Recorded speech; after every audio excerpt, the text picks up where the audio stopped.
Namaskar and welcome to the D Show, where we explore leadership, life, and the human stories behind every title.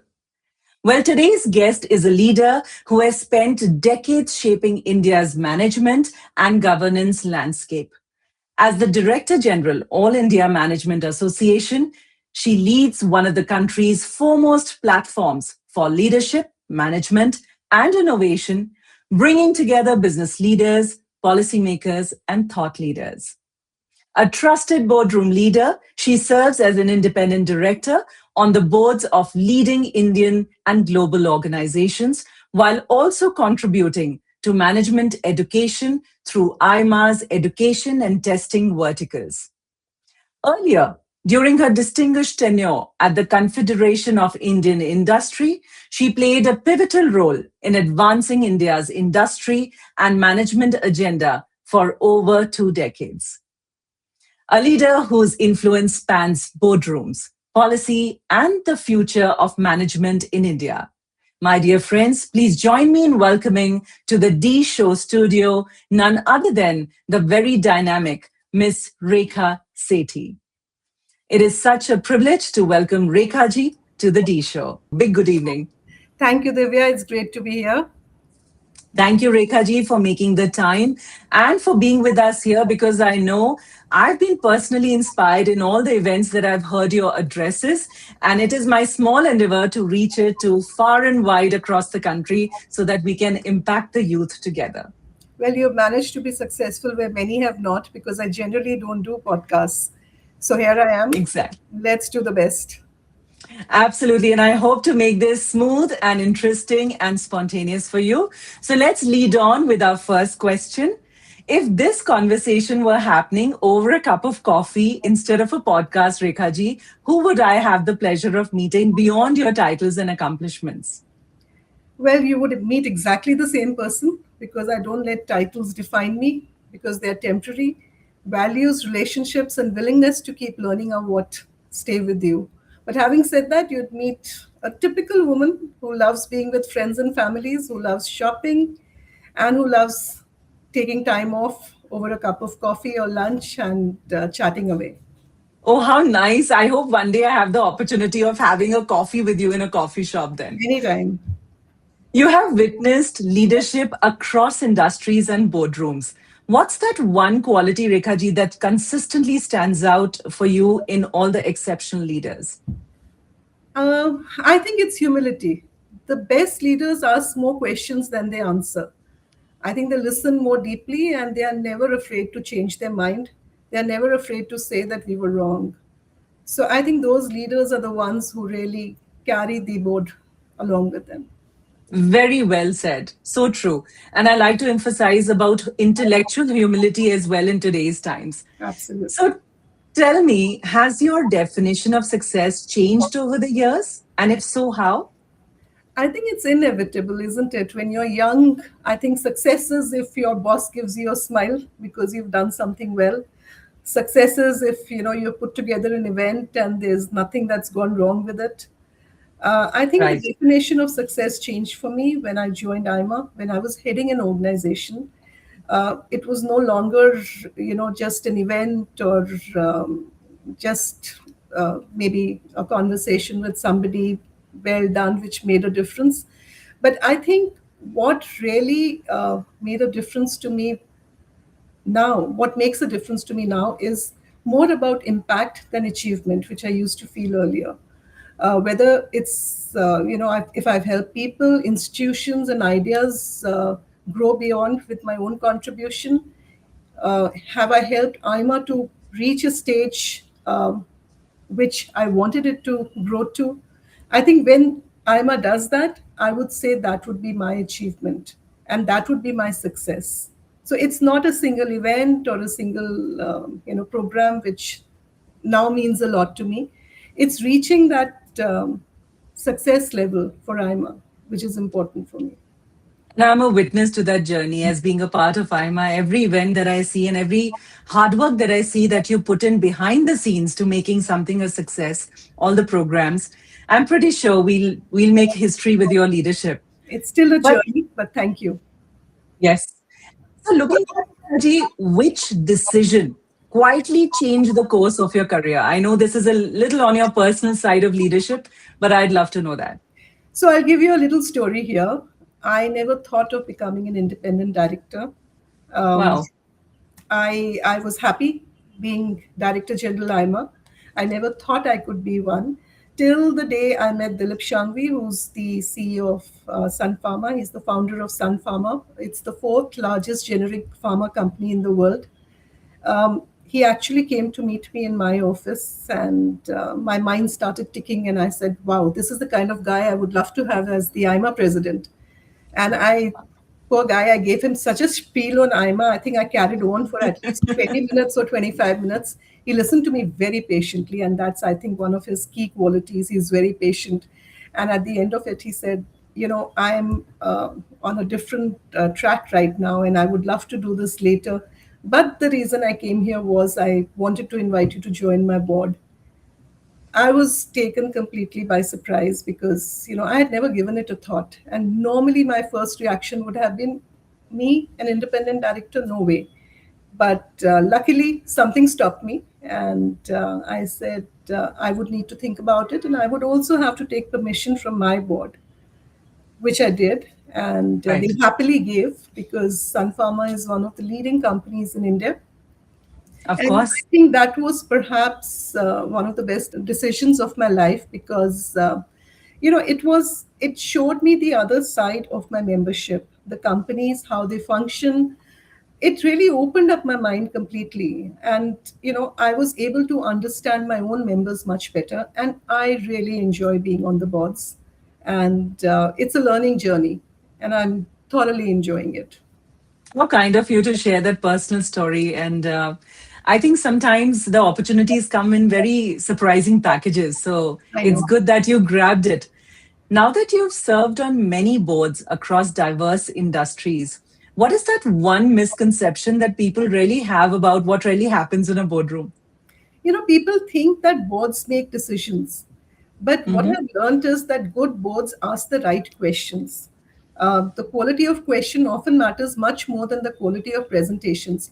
We are responsible for ensuring that the smaller shareholders get their due. So I think the job of an independent director on a board is pretty stressful in that sense, because you have to keep a balance. And I'm not sure too many people realize that. So rightfully said. And I think if any aspirants who want to be independent directors in the boardroom, especially women leaders who are watching this, I think that will be a valuable lesson for them. Then let So me looking, add that there is a lot yes, of liability also. So you better be sure of your facts before you become an independent director. It's not correct. an I easy job. I agree 100%. And I think you have to be careful about every step that you take. So, looking back and reflecting, what's that one lesson that you wish every young professional could learn a little earlier in life? Reputation is your greatest asset. It walks into the room before you do. And skills may get Beautiful. you opportunities, but character determines how long you can keep them. So it's really, really important that your character is what sets you apart from the others. And if I may add one more, hard work. There is no shortcut Sure. to that. Sure. Very well said. I'm getting inspired and I'm getting goosebumps. So I can only imagine what's going to happen to the people watching this. And your clarity of thought and the way you're expressing is truly motivational. Well, the younger generation is fascinated by becoming influencers today. So why don't you finish this sentence for me? Influence without integrity is Hollow. Real influence excellent. is built on trust. Without integrity, there's nothing. People will Just listen to at you. just at yesterday, I was at a session and they asked me, how do we build trust? So, Rekha ji, I gave them a formula: vulnerability plus accountability always helps you build trust with your teams. What are your thoughts on that? I think just ask your heart and not your mind. Are you doing the right thing? If you are doing the right thing, if you have the best of everybody at heart, I think that trust will come. Be yourself Super. and be true to yourself and true to others. 100% bullseye, that is. So, if you could have the power to rewrite one unwritten rule of corporate India, what would it be? I think it would be to let people disagree respectfully, because in most of the organizations the young people don't really get a chance to have their say. I think in today's world we have a lot to learn from them. They should be able to disagree with you, but respectfully. I think that's what I would change, I because have a you gain small so much more from them, from their knowledge. small follow up. Can you share any of your experience where you've been disrespected just because you presented an opinion, of course, without taking names? Did it um, happen with you? I don't think I will go into my being disrespected, but I'll give you an example. My Sure. own example. I have a young colleague in IMA. Um, Hmm.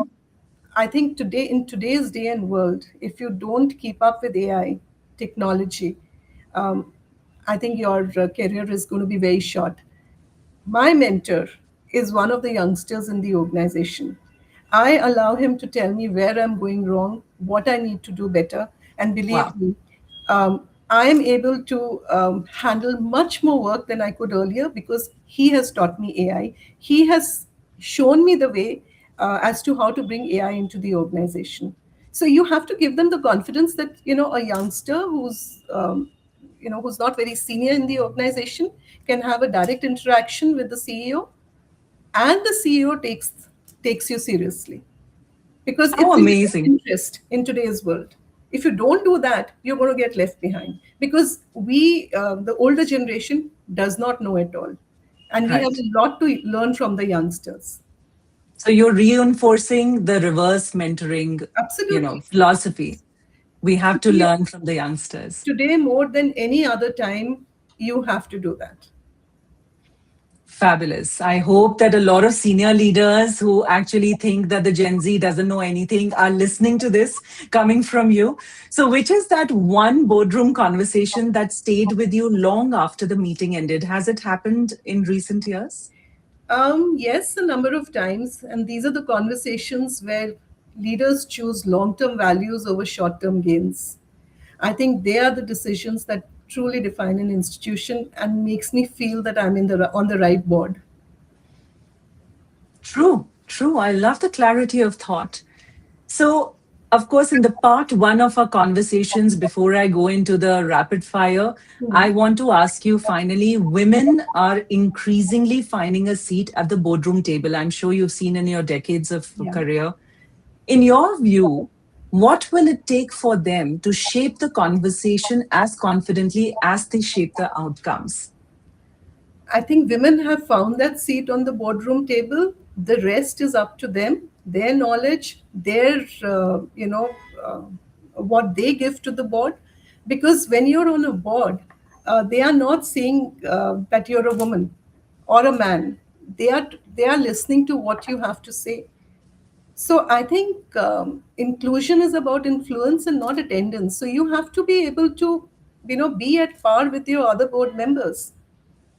So Right. being a woman doesn't mean that you'll be getting either you are discriminated against, or you're going to be listened to. You have to contribute as much as or as little as the others are doing, and I think that's Brilliant. to make yourself heard.